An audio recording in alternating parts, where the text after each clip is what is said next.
Assalamualaikum dan selamat sejahtera. Bertemu kita sekali lagi dalam tutorial menjawab soalan buku teks untuk matematik tahun 6. Pada hari ini kita akan sama-sama menjawab soalan uji diri. Jadi murid-murid boleh rujuk buku teks muka surat 140. Kita akan sama-sama menjawab soalan 18 dan 19.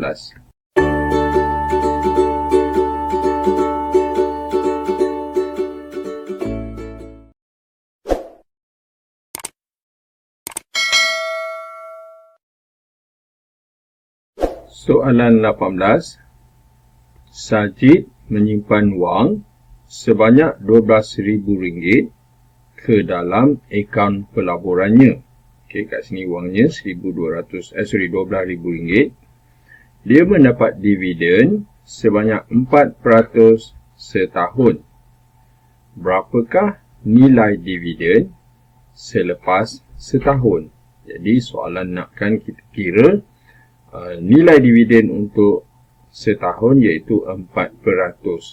Jadi pertama sekali kita tulis dulu ayat matematiknya iaitu 4% daripada nilai dividen ataupun kita panggil wangnya, pelaburannya iaitu RM12,000. Okey, ini soalan nak.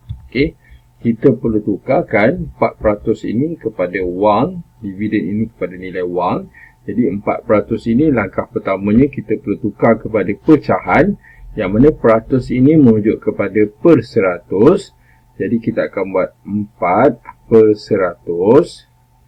Kemudian daripada ni kita akan tukar menjadi darab. Kemudian wang ini kita salin semula. Okey, itu langkah yang pertama.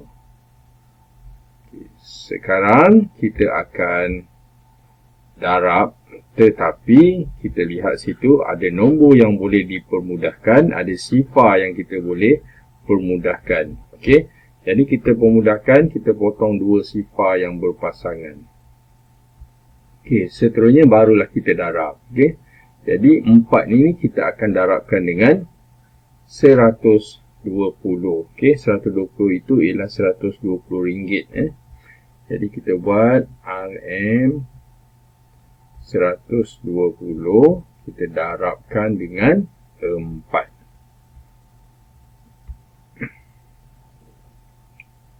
Okay, jadi kita darabkan sifar kali 4 sifar, 2 kali 4 8, 1 kali 4 4. Jadi kita dapat RM480. Jadi inilah dia nilai dividen selepas setahun iaitu RM480. Okey, kita tukar saja 4% itu kepada wang iaitu RM480. Okey, kita teruskan dengan soalan seterusnya, soalan 19.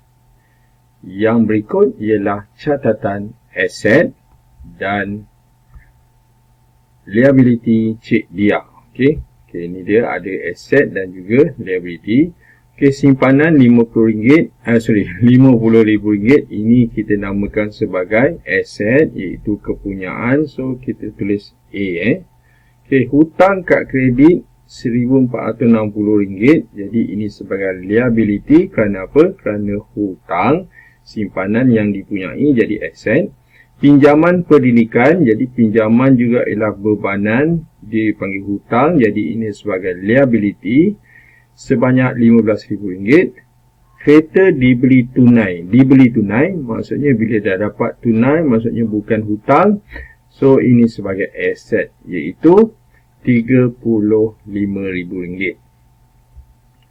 Kita lihat kepada soalan, adakah nilai asetnya melebihi nilai liability? Okey, kata kuncinya adakah aset lebih daripada liability? Maksudnya lebih banyak lah. Okay, ini bermakna kita ada perbandingan. Jadi kita akan buat dua pengiraan. Yang pertama kita akan kira aset, dan kedua kita akan kira liability. Okey, so ini aset kita akan kira nanti. Kemudian liability kat sini kita tulis liability. Liability bermaksud tanggungan, asset bermaksud kepunyaan. Okey. Okey, so cikgu dah label tadi A dengan L. A itu ialah aset, maka kita buat bentuk lazim terus untuk kita tahu jumlahnya. Okey. 50,000 tambah 35,000. Okey. So kita tulis RM50,000,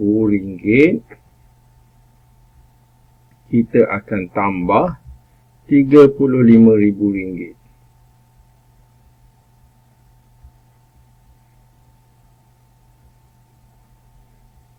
Okey, sekejap.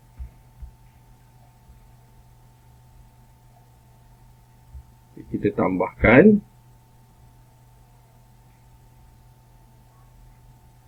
Jadi kita dapat nilainya ialah sifar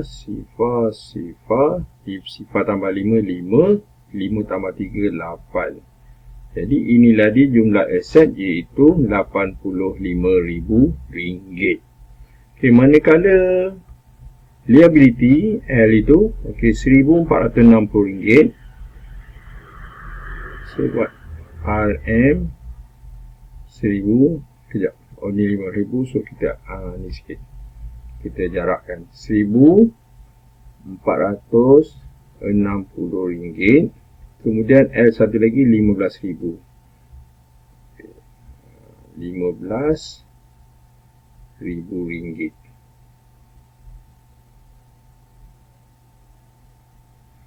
Okay, sekarang kita tambah.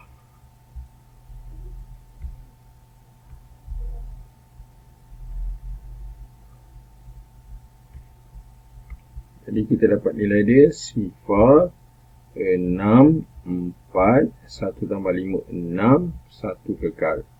Okay, jadi nilai untuk liability ialah RM16,460. Jadi soalannya adakah nilai aset melebihi liability? Kita tengok sini aset lebih banyak daripada liability. Jadi kita akan tulis jawapannya ialah iaitu aset melebihi liability. Sekejap.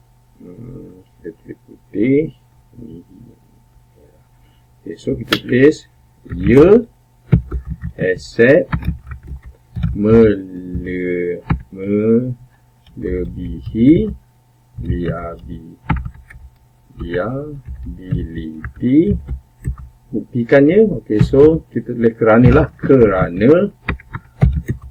aset, jumlah aset jumlah aset ialah RM, kita tulis tu RM85,000. Okey. Manakala kita tulis bawah, manakala jumlah liability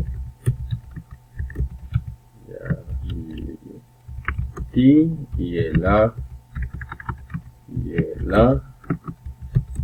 RM16,460.